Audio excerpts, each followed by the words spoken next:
Awal mula kisah 3 orang pendaki, Yuda, Rino, dan Indah, memutuskan untuk mendaki Gunung Tumbal, gunung yang sudah lama tidak dibuka untuk umum karena berbagai kejadian mistis. Namun karena penasaran dan ingin tantangan berbeda, mereka nekat mendaki lewat jalur lama yang sudah ditutup sejak 2015. Warga sekitar sering memperingatkan, kalau udah sampai pos 3, jangan pernah lanjut kalau kabut turun sebelum maghrib. Gunung ini menelan yang nekat, tapi tentu saja ketiganya menganggap itu hanya mitos. Mereka tetap mendaki dengan penuh semangat. Setelah melewati pos 2, kabut tebal tiba-tiba turun. Matahari masih tinggi, tapi seolah-olah senja dipaksakan datang lebih awal. Indah mengeluh pusing, dan Rino merasa ada yang mengikuti mereka sejak 1 jam terakhir. Tapi setiap mereka menoleh, tak ada siapa-siapa. Ayo buru-buru ke pos 3, istirahat dulu, ucap Yuda. Saat mereka tiba di pos 3, angin mendadak hening,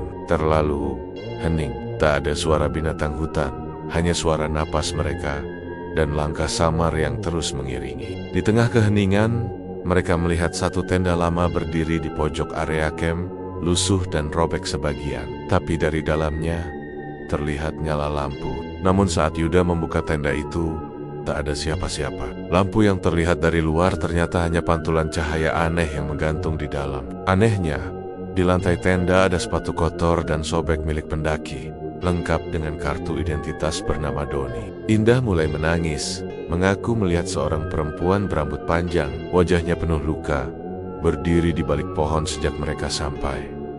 Ia menatap mereka tanpa berkedip. Dia dari tadi nunjuk ke arah puncak, kata Indah gemetar. Dia mau kita ke sana. Yuda yang masih keras kepala berkata, kita lanjutin aja besok pagi. Mungkin kita memang diganggu, tapi jangan sampai takut. Malam itu, mereka mencoba tidur. Tapi sekitar jam 2 dini hari, Rino menghilang. Yang tersisa hanya sleeping bagnya yang terbuka dan bekas seretan kaki ke arah hutan. Mereka mencoba mencari, tapi setiap kali bergerak lebih jauh dari tenda, mereka kembali lagi ke tempat semula.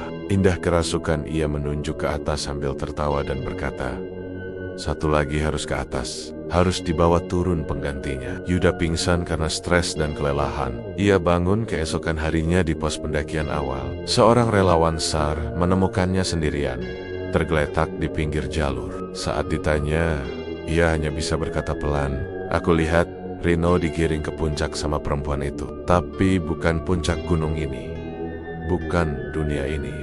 Sampai hari ini, Indah dan Rino tak pernah ditemukan, dan tenda misterius di pos 3 tak pernah ada yang melaporkan tenda semacam itu. Gunung Tumbal kini benar-benar ditutup total.